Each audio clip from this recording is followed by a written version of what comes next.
Hey folks, how you doing? Papa Joe here. I have asked a couple of DOT officers, asked them right back there at that scale house that held me up to make me get violated, trying to get a DOT officer to let me interview them a little bit to let the new drivers know what to expect when they're pulling through a scale house, a weight station, a chicken coop. So I am going to tell you a little bit about it myself. First off, they all have speed limits. You need to enter them doing the speed limit. As you get on up in there, they'll have different posted speed limit. Whatever the speed limit is, that's what you need to be doing, or real close to it. If you're going too fast, I guarantee you they're going to talk to you. If you're going too slow, they get aggravated, and sooner or later one of them's going to talk to you. I understand you can't hold these things at exactly 15 miles an hour, but if it says 20, don't be doing 10. Some of y'all act like you're so damn scared to drive across scale, it's pitiful.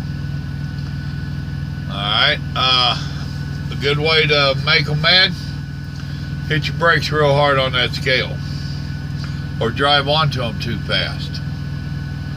I don't care what any of the signs say. When I pull up to a scale, I will stop before I ease onto their scale.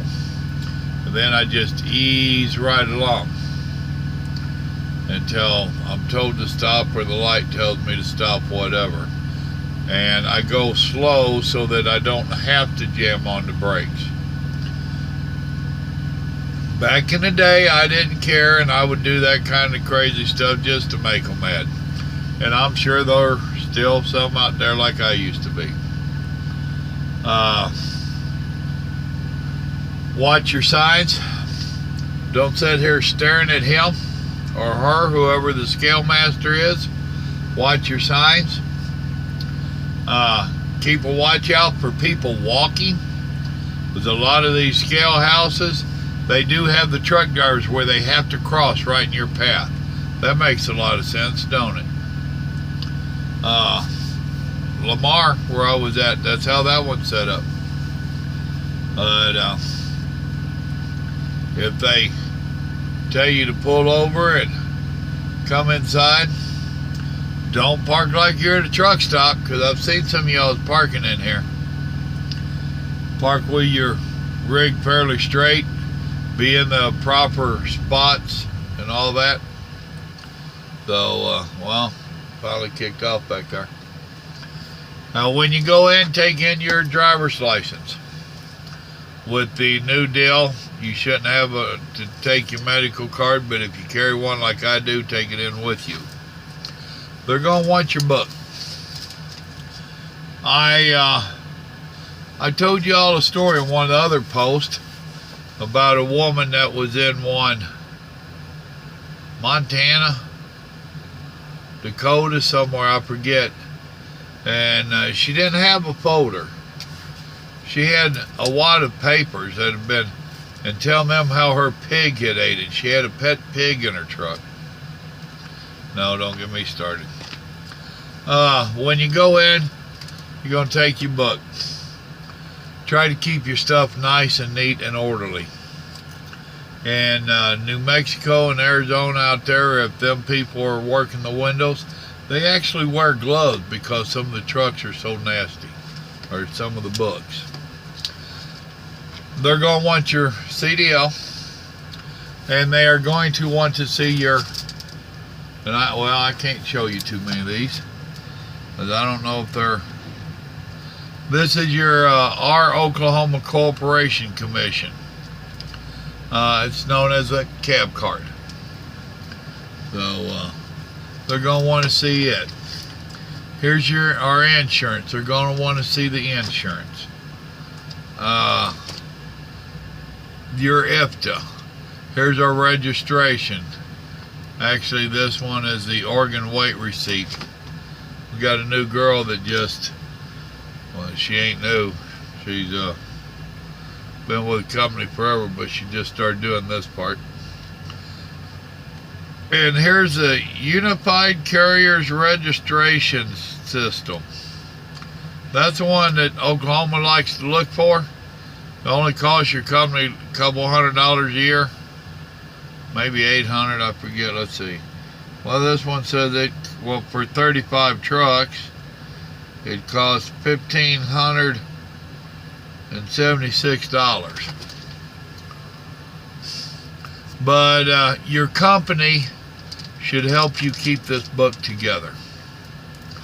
And if they haven't, you need to go in there and make somebody. Don't let up until somebody helps you make sure that you have everything that you need to have. It is very difficult to stay up on it. It is very intimidating to try to do that. And that's what the office people are supposed to be. They're supposed to be the support system for us out here. When you go in that scale house, don't go in there all mad and all that. Try not to go in there all scared. Just go in there. They're regular people. They're really not going to eat you. Yeah, once in a while you're going to run into an asshole. But, you know, they don't shoot you on the spot. They don't barbecue you out back. They really can't do a whole hell of a lot to you. Don't go in there with an attitude and a mouth going. Go in there and treat them like normal folks and expect to get treated the same. And that's normally how it works. I've stood in there and got citations over little petty nonsense and still stood in there and had a decent talk with them. They got a job to do. You got a job to do. You know, it's kind of like when I was a prison guard. The convicts were supposed to try to get by with breaking the rules. I was supposed to try to catch them. You know, we all know what our jobs are. Well, they know what theirs are. So, you know, if you had it out of sync bad enough that they called you in, just suck it up, Buttercup. Go on in there and take your hand smacking or whatever. Now tonight, I didn't get no hand smacking. They just didn't have my numbers in the system, so they had to get them in their computer. So you don't know why they're calling you in there. Don't assume that it's something bad. So then when you leave out, exercise some common sense. You know, don't just take off out of that place like your tail's on fire. You know, just ease on out there. Don't take off like you're leaving a truck stop. Try to take off like you're leaving decent. So, have you noticed your truck stop skills are very aggravating to me? Some of y'all really are hurting for some truck stop skills. Just because you drive a slow truck on the highway, you don't have to act like a hot rod in that truck stop. You're not impressing us. I ain't heard nobody in all my years go, "Oh, wow, I'm impressed. He's speeding in the truck stop. Damn, that's cool. He almost ran over someone." How about slowing down, chilling out, act like you got a little bit of sense? And I don't care if you're on electronic log or not. I don't care if you're driving an automatic, trying to make it shift out. I don't care. How about thinking about some of the people that are walking around out here and not trying to run folks over?